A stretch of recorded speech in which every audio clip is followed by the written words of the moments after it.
I remember the exact moment my dream died.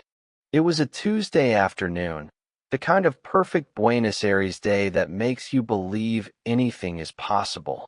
The sky was impossibly blue, the grass impossibly green, and I was impossibly young. 17 years old, playing in a youth tournament that had scouts from River Plate and Boca Juniors watching from the sidelines. This was it. This was my moment. My name is Mateo Fernández, and I was about to lose everything. I grew up in La Boca, the neighborhood with the colorful houses and the desperate dreams. Every boy in La Boca plays football, not because we love it, although we do, but because it's the only way out. The only ladder that reaches from the bottom to the top. My father worked at the docks, loading and unloading ships until his back gave out and his spirit followed. My mother cleaned houses for rich families in Recoleta, coming home with stories about marble floors and swimming pools and lives we could barely imagine. We lived in 2 rooms. My parents, my grandmother, my 2 sisters, and me.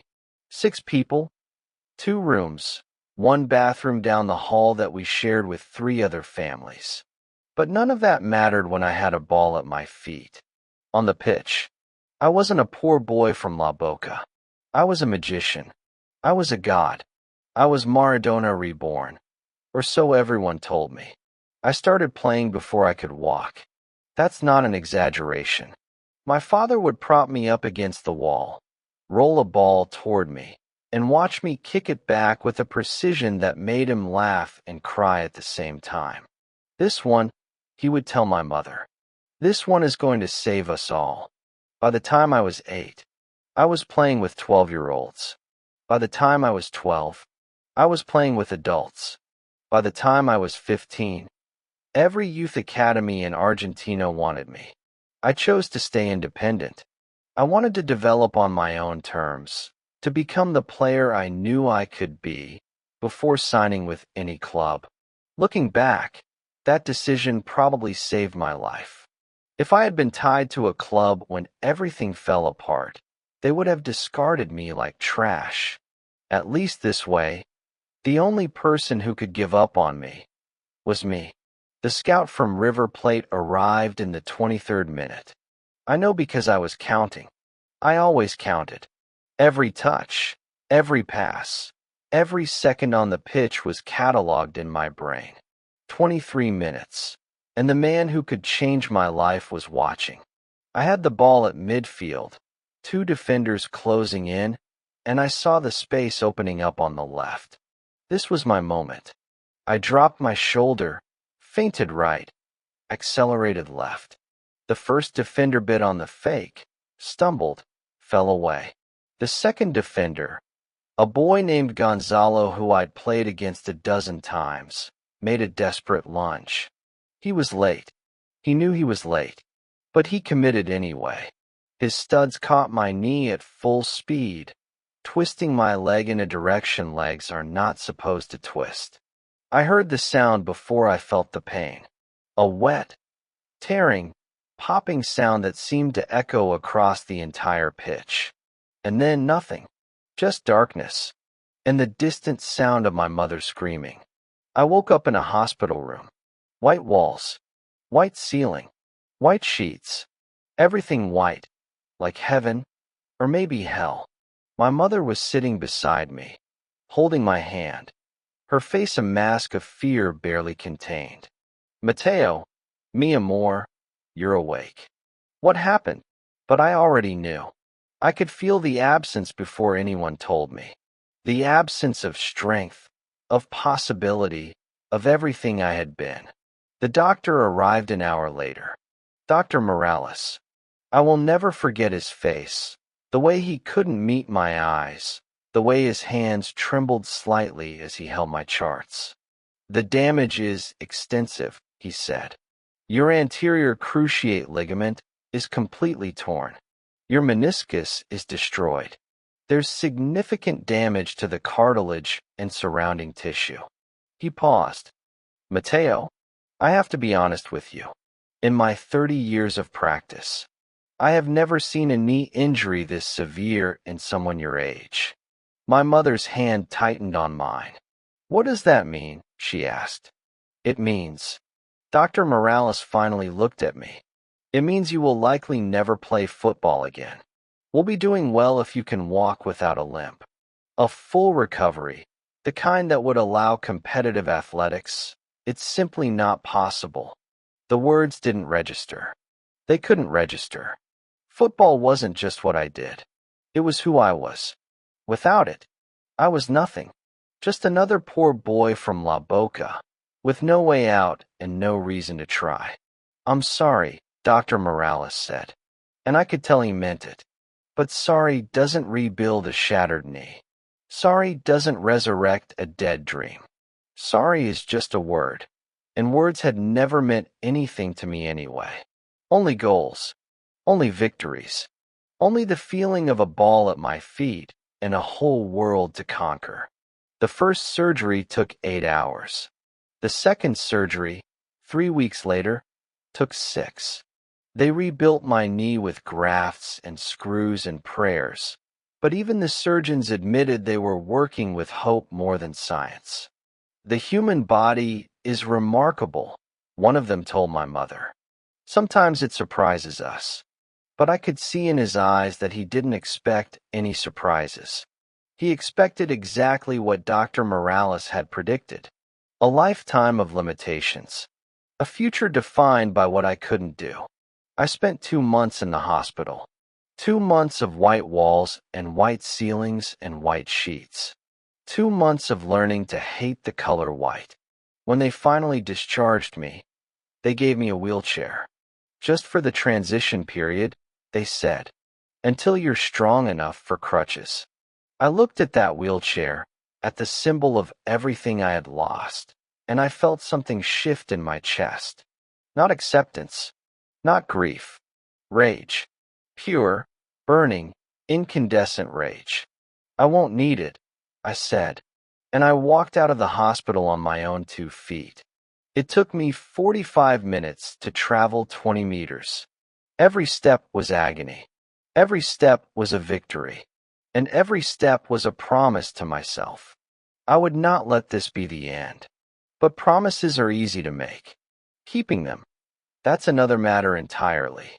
The months that followed were the darkest of my life. I couldn't play football. I couldn't work.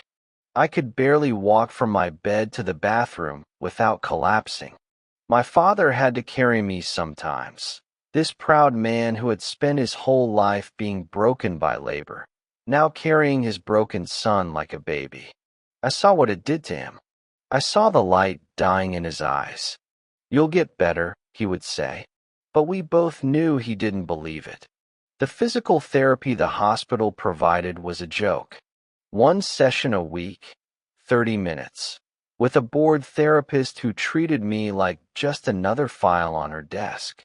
The damage is too extensive, she told me after the 3rd session. We're focusing on functionality, not recovery. You need to adjust your expectations. Adjust my expectations. Accept my limitations. Give up. That's what everyone wanted me to do. My mother started looking into disability payments. My sisters whispered about what kind of job I could do from a wheelchair. Even my grandmother, my fierce, stubborn grandmother who had survived war and poverty and everything life had thrown at her. Even she started talking about God's plan and accepting fate. But I couldn't accept it. I wouldn't. Because if football was truly over, if my dream was truly dead, then what was the point of any of it? What was the point of me? I dropped out of school 3 months after the injury. There was no point in pretending anymore. I couldn't focus, couldn't study, couldn't think about anything except the hole where my future used to be. My parents were devastated. Education is the only other way out, my mother pleaded. If you can't play, at least you can learn. But I couldn't explain to her that learning required hope. And hope was something I no longer possessed. I needed money. I needed purpose. I needed something to do with my hands and my days besides sitting in our tiny apartment and staring at the walls. So I became a tourist guide. La Boca is full of tourists. They come to see the colorful houses of Caminito, to watch the tango dancers in the streets, to pretend they understand something about this neighborhood they will never truly know. I started offering unofficial tours, walking groups through the streets I had grown up in, telling stories about Maradona and Boca Juniors and the dreams that lived and died in these narrow alleys. The money was terrible, but it was something. And more importantly, it forced me to walk. Every day, for hours. I walked. My knee screamed. My body begged me to stop. But I kept going. Step after agonizing step. Kilometer after impossible kilometer. The tourists thought I was just enthusiastic. They didn't know that every tour was a training session. Every step was physical therapy. Every day was a battle I refused to lose.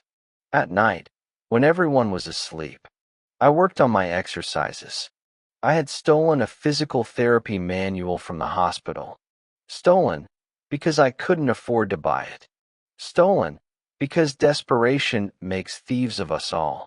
I read that manual until I had memorized every page, every exercise, every technique, every possible way to rebuild a knee that doctors had declared permanently broken. I did the exercises in our tiny living room, while my family slept, pushing my body past every limit it tried to set. It hurt. God, it hurt more than anything I had ever experienced. Some nights, I would collapse on the floor, tears streaming down my face, biting my hand to keep from screaming. Some nights, I would look at my ruined knee and wonder if everyone was right. Maybe I should just accept it. Maybe I should just give up. Maybe I should just be grateful that I could walk at all. But then I would remember the feeling of the ball at my feet, the roar of the crowd, the certainty that I was born for something extraordinary. And I would get up, and I would do one more rep, one more stretch, one more step toward impossible. 6 months after the injury, I touched a football for the first time. Just touching it, not kicking, not dribbling, just holding it in my hands, feeling the texture against my palms, remembering who I used to be. I sat in our living room at 3 in the morning, everyone else asleep, and I cried, not from sadness, from longing. The ball was like a lover I had been separated from, a part of myself that had been amputated. "I'll come back to you," I whispered. "I promise. Just wait for me." 8 months after the injury, I kicked a ball for the first time. It was nothing. A gentle tap, 5 meters, to no one in particular. But it was everything. My knee held. It ached. It complained. It threatened to give out. But it held. I did it again, and again, and again, each night, after the tours, after the exercises. I would go to the small concrete pitch behind our building and kick a ball in the darkness. Alone, always alone, because I couldn't bear for anyone to see how far I had fallen. The boy who had been destined for greatness, now struggling to complete a simple pass. The magician who had made defenders look foolish, now barely able to stay on his feet. But I kept going, night after night, week after week, month after month. 1 year after the injury, I played my first full match. It was a pickup game, old men and young boys and everyone in between, playing on a dirt pitch with makeshift goals. Nobody knew who I was. Nobody knew what I had been through. To them, I was just another player, just another body filling out the numbers. I was terrified, more terrified than I had ever been before any match. Because this wasn't about scouts or contracts or dreams of Europe. This was about finding out if I was still me. The first touch was electric. The ball came to my feet, and my body remembered. Muscle memory, deeper than injury, deeper than doubt, deeper than a year of pain and despair. I fainted left. I went right. I left a defender stumbling. And I felt it. That feeling. That magic. Still there. Buried under scar tissue and rebuilt ligaments and months of agony. But still there. I scored twice that day. And when the match was over, I sat on the sideline and wept. Not from sadness. From joy. From the overwhelming realization that I was still alive. That my dream was still alive. That everything I had suffered had not been for nothing. The next year was war. I worked as a tour guide by day, training by night, pushing my body harder than I had ever pushed it before. I found a coach, a retired player named Roberto who had seen better days and worse luck, and I paid him what little I could spare to help me get back to form. "You're crazy," Roberto told me after our first session. "Doctors said you'd never play again. What makes you think you can prove them wrong?" "Because I have to." He studied me for a long moment. "That's not an answer. It's the only answer I have." He nodded slowly. "All right then. Let's see what you're made of." What I was made of, it turned out, was stubbornness and spite and an absolutely unreasonable refusal to accept reality. Roberto pushed me hard, harder than any coach ever had. But I pushed myself harder. Every drill, I did twice. Every exercise, I did until I couldn't stand.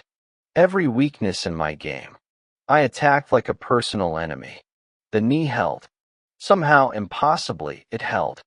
And slowly, painfully, I started to become the player I used to be. No, better. Because now I had something I'd never had before. I had been broken. I had been told I was finished. And I had rebuilt myself from nothing. That knowledge, that certainty, it made me fearless. What could any defender do to me that I hadn't already survived? What pressure could any match create that compared to the pressure of fighting for your very identity? Nothing. Absolutely nothing. 2 years after the injury, I made a decision. Argentina had nothing for me anymore. The clubs that had once been interested, they had moved on, found other prodigies, forgotten the boy who had been carried off the pitch with a shattered knee and a shattered future. I couldn't blame them. In football, there's always someone younger, someone hungrier, someone who hasn't been broken yet. But I knew deep in my bones that I was good enough.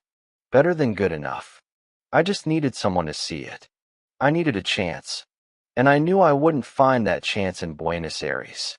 London, I told my family one evening. I'm going to London. My mother dropped the plate she was holding. My father just stared at me. My grandmother crossed herself. "Mateo," my mother whispered, "you can't be serious." I've never been more serious about anything in my life. But how? We don't have money for. I've saved. It wasn't much. Everything I'd earned from the tours, minus what I'd given my family for bills, minus what I'd paid Roberto for training. It was enough for a one-way ticket and maybe 2 weeks of survival in the cheapest hostel I could find. It wasn't enough for anything reasonable, but I was done being reasonable. "And what will you do there?" my father asked. "Get a trial. Show them what I can do." Without an invitation? Without a club? Without anything? Yes. The silence in the room was absolute. Then my grandmother stood up. She walked to her bedroom, came back with a small cloth bag, and pressed it into my hands. Inside, a wad of crumpled bills. Her savings. Everything she had put aside for her own funeral. "Abuela, no? I can't. You can and you will." Her voice was fierce, the same fierceness I had inherited, the same stubbornness that had kept me alive through everything. "I've watched you, Mateo. These past 2 years. I've watched you fight harder than anyone I've ever seen fight for anything. You didn't give up when everyone said you should. You didn't accept what the doctors told you. You became something new, something stronger." She gripped my hands. That kind of person doesn't ask for permission. That kind of person takes what they deserve. Now go to London. Find your future. And don't come back until you've made us proud. I hugged her so tight I thought I might break her. I love you, Abuela. I love you too, mi niño.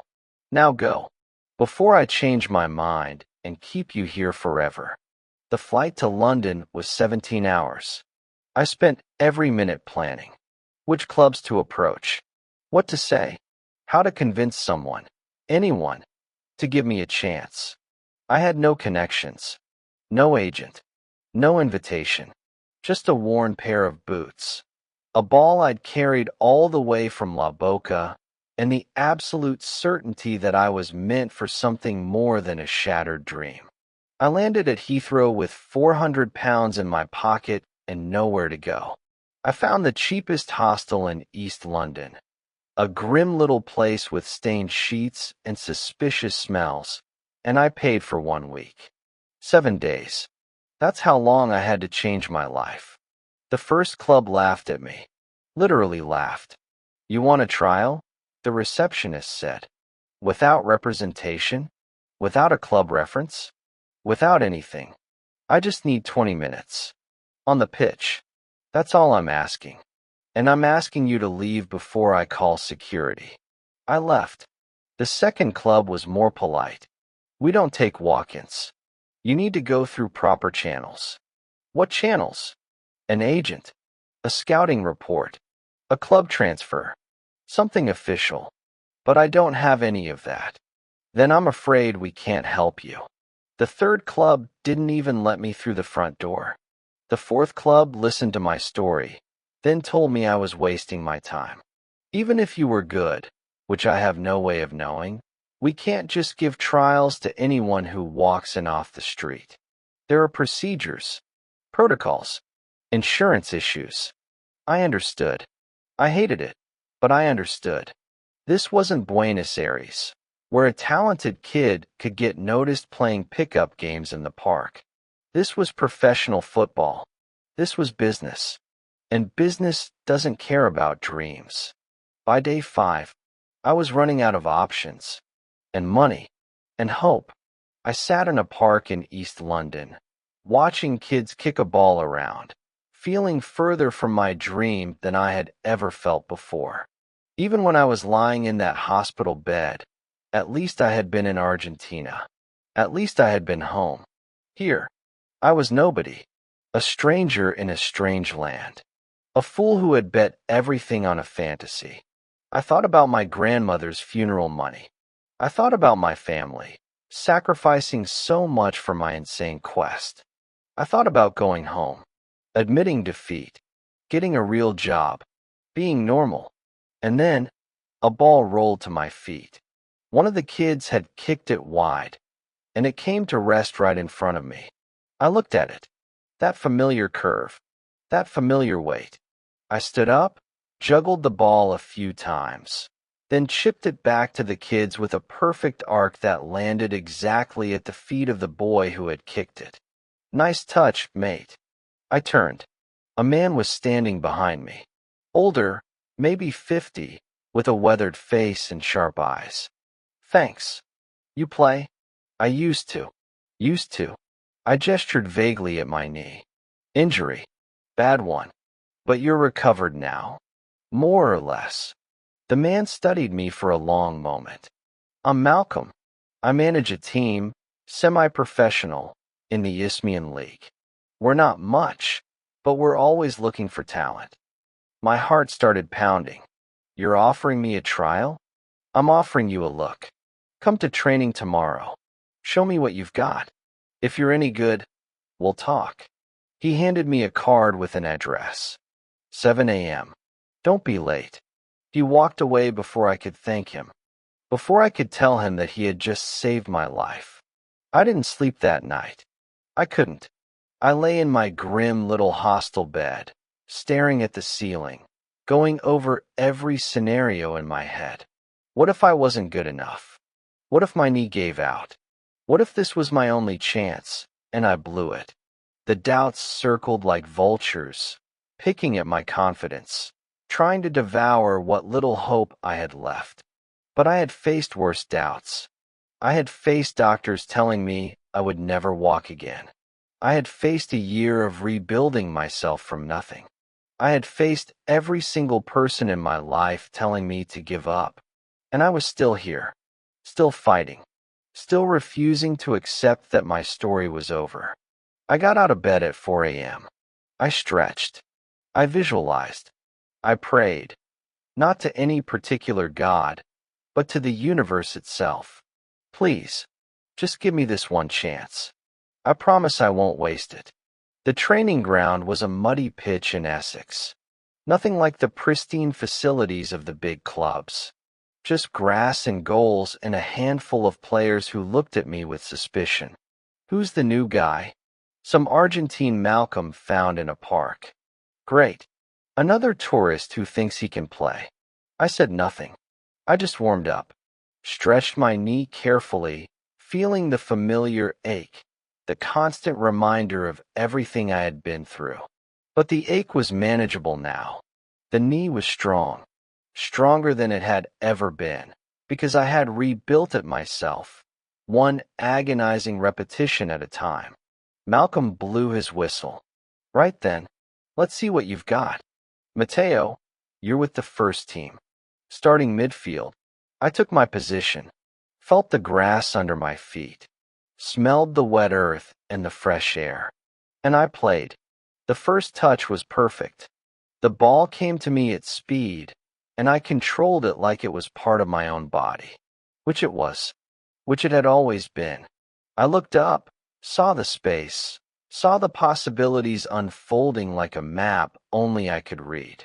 I threaded a pass through 3 defenders, found the striker, watched him score. Nice ball. I didn't respond.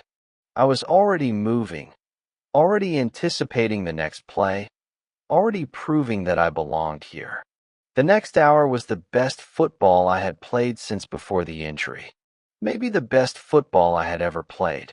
Every touch was electric. Every decision was perfect. Every moment was a reminder that I had earned this, that the suffering had not been for nothing, that I was exactly who I had always believed I was. A magician, a god, a boy from La Boca who refused to stop. When Malcolm blew the final whistle, the other players were staring at me, not with suspicion anymore, with something closer to awe. Where the hell did you come from? One of them asked. Argentina, I said. By way of hell. Malcolm offered me a contract that afternoon. It wasn't much. £200 a week. Barely enough to survive in London. Certainly not enough to send money home to my family. But it was a start. It was a foot in the door. It was proof that everything I had sacrificed, everything I had suffered, had been worth it. I signed the contract with shaking hands. Don't let me down, Malcolm said. I won't. And I meant it. The Isthmian League is a long way from the Premier League. A long way from the Champions League. A long way from everything I had dreamed of as a boy in La Boca. But it was professional football. Real matches. Real competition. Real opportunities to prove myself. I played every game like it was a final. Every training session like scouts were watching. Every single moment like my entire future depended on it. Because it did. I lived in a tiny room above a fish and chips shop, the smell of grease seeping through the floor every night. Counting every penny, surviving on the bare minimum. But I was playing football. I was alive. And slowly, week by week, match by match, people started to notice. The first scout appeared 3 months in. A quiet man in a nice coat, sitting in the stands, taking notes. I didn't know who he was. I didn't care. I just played. And I scored twice, assisted once, dominated the midfield like I was playing against children. After the match, Malcolm pulled me aside.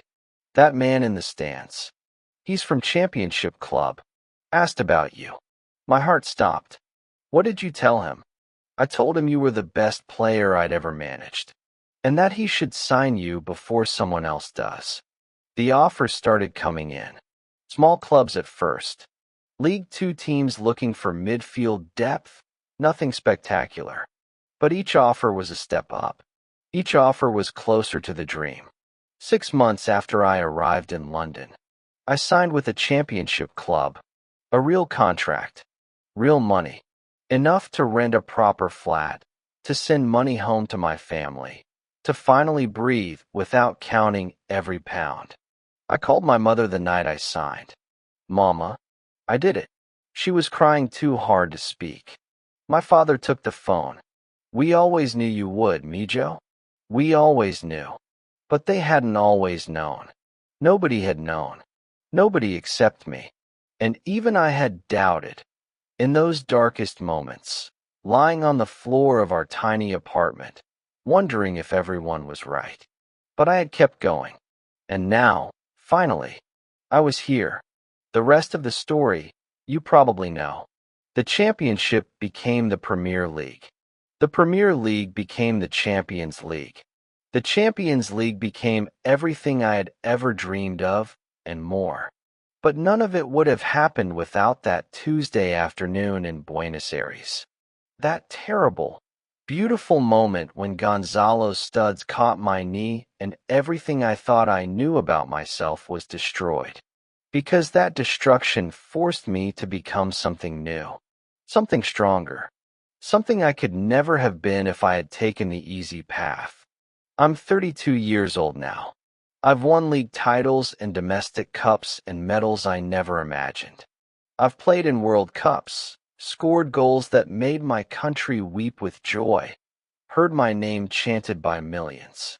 And every single day, I think about that boy in La Boca, the one who couldn't walk, the one who everyone told to give up, the one who dragged himself off the floor night after night, tear-stained and exhausted, to do one more rep. I think about him, and I'm grateful, not for the injury itself, but for what it taught me, that we are not defined by what happens to us. We are defined by what we do next. Last year, I went back to Buenos Aires, back to La Boca, back to the concrete pitch behind our old building. It was midnight, nobody around, just me and a ball and the memories. I juggled for a while, practiced some skills, felt the familiar magic flowing through my feet. And then I sat down on the same spot where I used to collapse in agony. Back when a simple pass felt impossible.